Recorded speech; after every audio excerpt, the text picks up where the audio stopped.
All right, V. So we got it's your first 6-round fight, right? Yes, sir. Big V, what are the odds on that? Dad, what are the odds? I don't know yet. He said he doesn't know. All right, so look, I'm going to set the over-under at 3. What should I take, V? I'm trying to win some money. I'm going to set the over-under at 3. What should I take? Well, I mean, you better do whatever you can to go on me. Oh, I'm betting Vito Mielnicki. I'm saying over-under if they set it at 3. Oh, under. Under 3? Yo, you guys heard it here. Bet the house, bet everything you have. Clear your savings. This kid is never wrong. Take the under, put it all on Vito Mielnicki, okay? All right, my guys? Thank you. V, we're going to do it. Don't worry. All right, no pressure, all right? Yeah, absolutely not.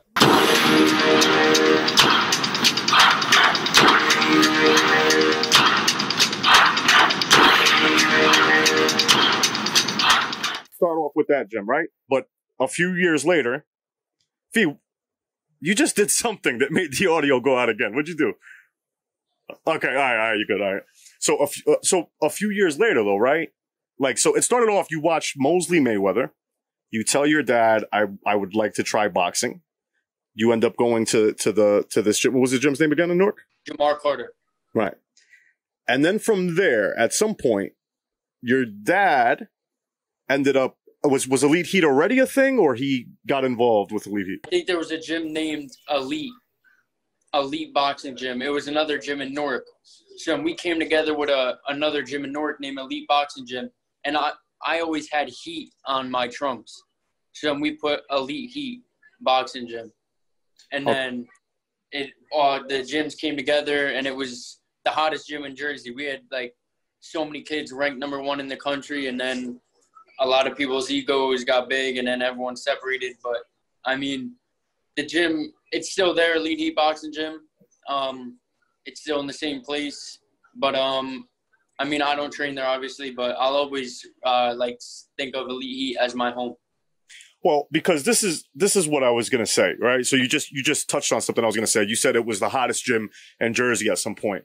When I was boxing, right? I was boxing out of a gym called El Coqui Boxing Club. It was on South Street in Newark. That's way, way old. I don't even know if you were born when this was open. It was a guy, Jose and Louis, though, that trained out of that gym.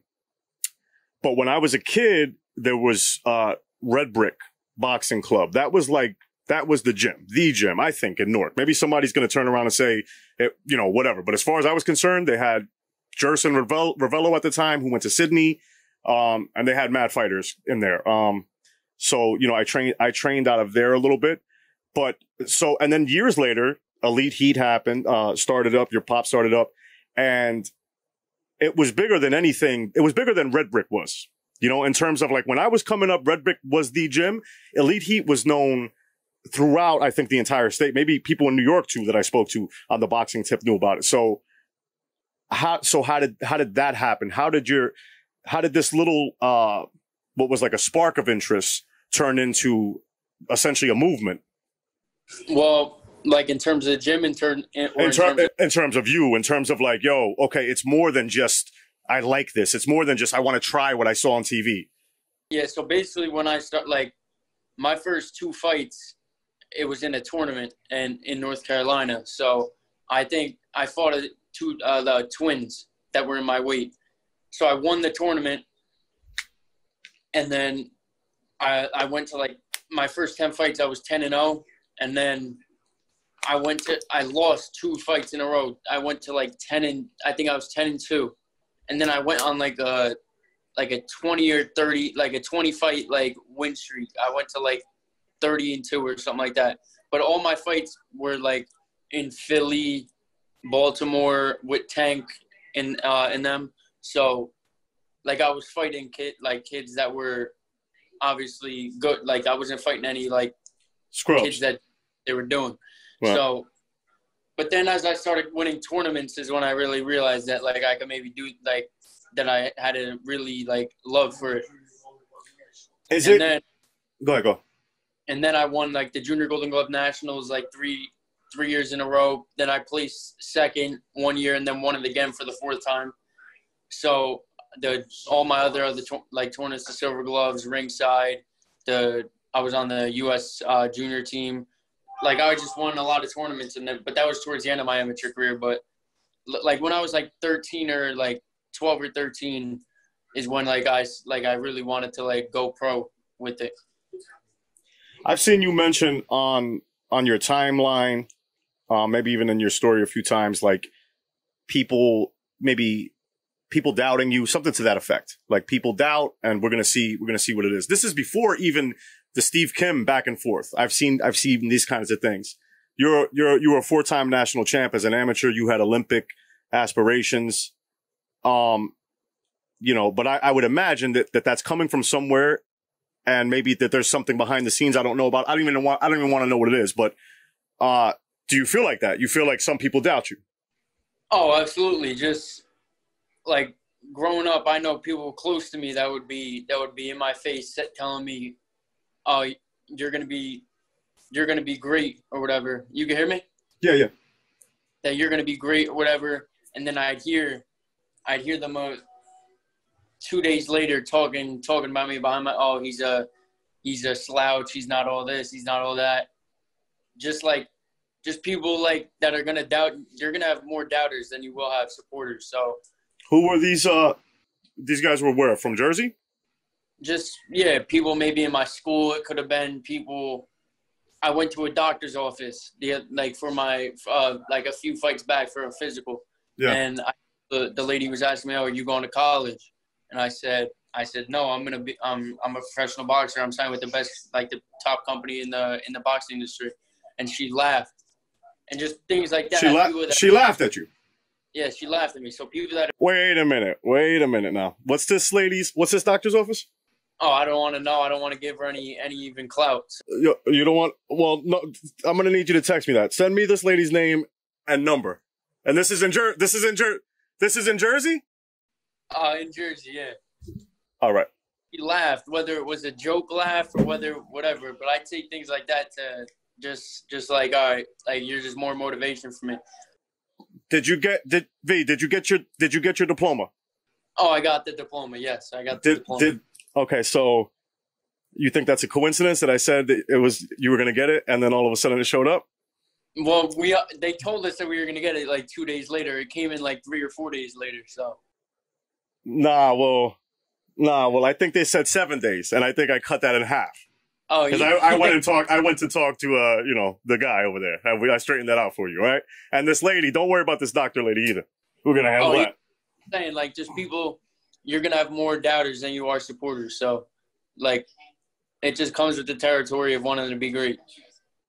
Well, you talked about, so you were in Roseland the entire time, or when you were a little kid, when you just got into boxing at 7. Yeah, I grew up in Roseland. Okay. So. All right. So I think I was in Belleville or Bloomfield my first we moved to Roseland when I was 2 or 3. So you mentioned rolling up to a gym in Newark. I mean, I know where the one gym is, and I know where I know where all the gyms you were at in Newark. No matter where you are in Newark, it's a little bit rough, more rough than Roseland for sure. Yeah. So you roll up there for the first time. You mentioned being a little bit uncomfortable or feeling out of place. What? Explain that to me. Well, in Roseland, it's just it's basically all roses and sunshine, just a beautiful dreamland fairy tale. So then my dad brings me into the real world for not the first time. Obviously, I was down in Newark. I never was outside, living almost in a community and bringing another family in Newark. So I was going into a gym, people I didn't know, people who I probably looked at almost who are these people at that age? What am I doing down here?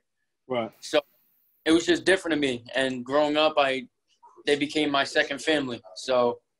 Well, let me ask you a question. So how did that, because I'm sure you maybe felt like that for a little while, a few weeks, maybe a month, 2 months.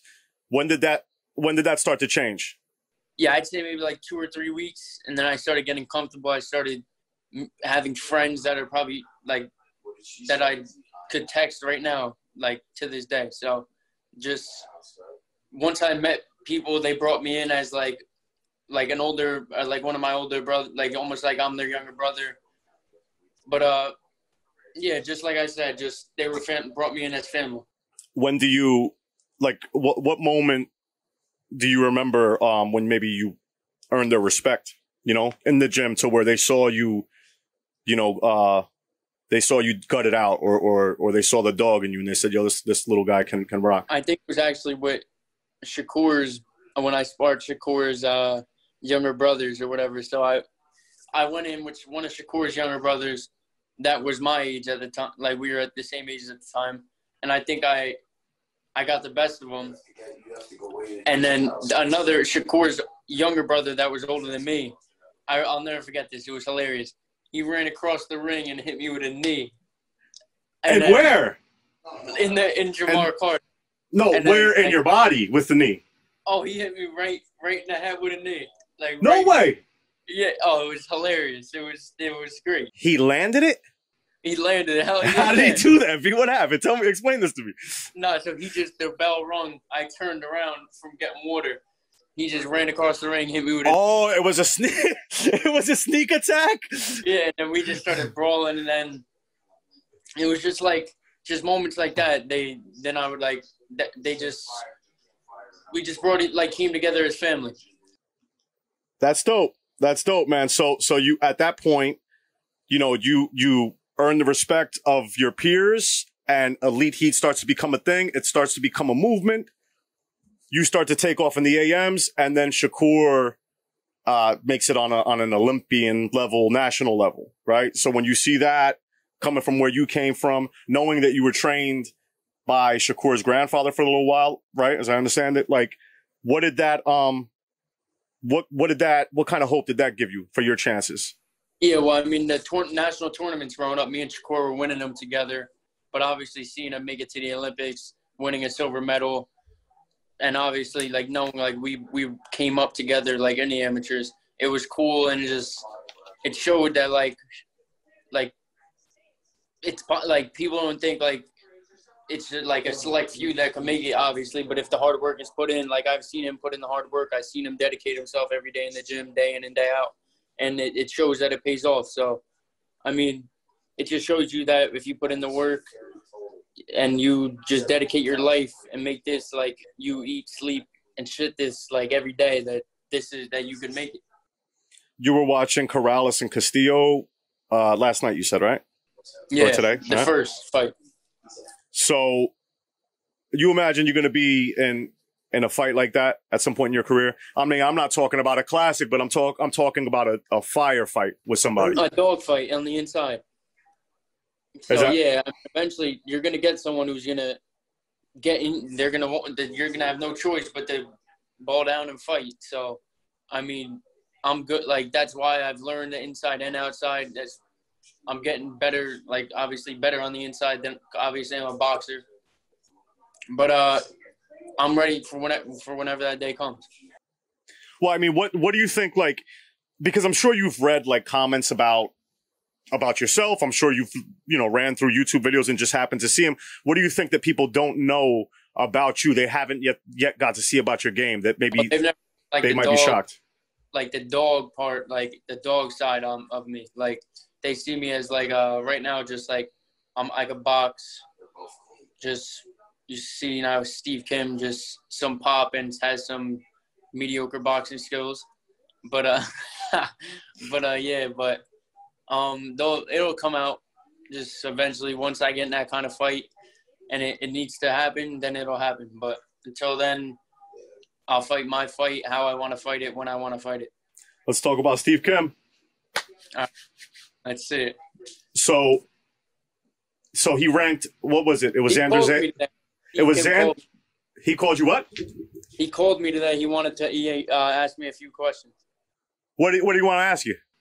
He was just like, how was it in the bubble? Like, your graduation, how was the graduation? I don't know if they're doing – I know ESPN's doing a little article on me. It's coming out on Friday or something like that. So I don't know how that's going to be, but he just called me, asked me a few questions. You think it's a coincidence that he called you today?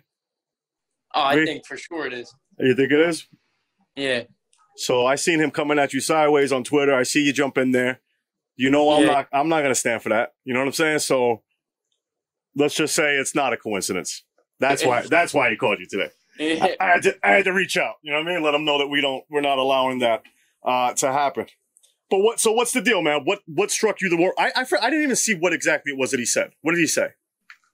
So he just said like I'm a ticket seller. Then he said obviously it's a biased list. I mean, I've seen the guys that were even below me under the 25. Like it's cool seeing me on that top 25 under 25 list. But there are some reasons why they probably put me on that list, put me behind maybe a few spots behind some people. But they said something about a ticket seller, something about some pop and some boxing skills or something like that. But I just said in 2 years let's come back to this list and we'll see where everyone stands. And see where you're at and what. So I mean, on some real shit, on some real S, right? Like, what do you feel? Angry, motivated, like motivated. Right. So it's a lot less of like, let me prove him wrong, more like, let me show him who I am. Oh, you show him, yeah. I'm basically more of that night after I was, I think, sending out a tweet, I think I was running.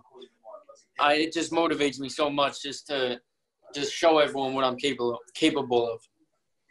So, you talked about and we've touched on this before too, like about the local love you get, man. But I don't know that people understand that. I think that you got to understand, like in other parts of the country, the community thing that we got going on in Jersey, to where it's like, you understand what I'm saying? Like to where I could know you and somebody down the shore that you also know, because it's all somehow. Yeah. You understand what I'm saying? Yeah. Right. Yeah. I don't think that's how it is in other parts of the country. Like, no, not at all. So what's it like, man? Like on a local level, like when you're moving in your local, let's call it a bubble in Jersey, and you're seeing people like you're somewhat of a local celebrity, no? Like in Jersey, like I could go, like if I'm down the shore, people will know me. If I'm up by me, I'll walk into a store, people will know me. So, I mean, it's pretty cool. Obviously, PBC is going to make me a household name. So, I mean, but right now in Jersey, it's cool seeing me like down the shore. People come up to me taking pictures at the beach. If I'm going to get a cheesesteak, people will come up to me taking pictures. It's cool. Well, that's what I'm saying. Like, you're already, I'm sure at some point, and I don't think that you're the kind of person that like wants to be famous necessarily. I don't get that from you. You know what I mean? But I'm sure on some level, everybody wants to be known. You know what I mean? Known for what they do, at least, right? You know what I mean? Like, so, and that's what's happening to you now. I'm just saying, like, does this feel like on some level, like, yo, this is starting to be real? Like what you dreamed in the past of like, okay, at some point I'm going to be a world champion. Like, just dreams coming true. Like you grow, like for me, growing up watching all of Floyd's fights at the MGM Grand, and my third fight and fifth fight is at the MGM Grand. Walking in the tunnel, like before my fight, looking at all like the posters on the side of the walls. It's just things like that are just dreams come true. But beyond that, like it's a dream come true, but it's not a dream that everybody's dreams don't come true. You know what I'm saying? Like the fact that it's the fact that your dream is coming, like shit. How does that make you feel, dude? Like, and I know you worked for it, so it doesn't feel like you're getting something that you weren't owed. But you understand what I'm saying? Like it's still a 1 in a billion. Yeah. I know I'm nowhere close to where I want to be, so it's just more of like stepping stones towards where I want to be. So it's like dreams come true, but at the same time, it's just like, all right, let's get back to work. So you're like me, man. My wife tells me that all the time. Like, like I'm too hard on myself, or that I need to like, stop and smell the roses every now and again, but I can't do it, bro. Like it's the same thing. You got to stay 10 toes all the time. 10 toes. I like that, B. I like that. Don't tell nobody that people think that this is like a real wall. I just cut out a piece of sheetrock and fucking drew some, so don't tell nobody about this, bro. Cause I frame it right. Yeah. Damn, man. So So you're nowhere where you want to be. Where do you want to be? Like, I know you want to be a world champ, V. Like, I mean, is that going to happen? What, world champ? Yeah. Absolutely. Next, I'd say when I'm 21, I'd say I get a world title. That's 21? I think, like, I vision myself getting a world title.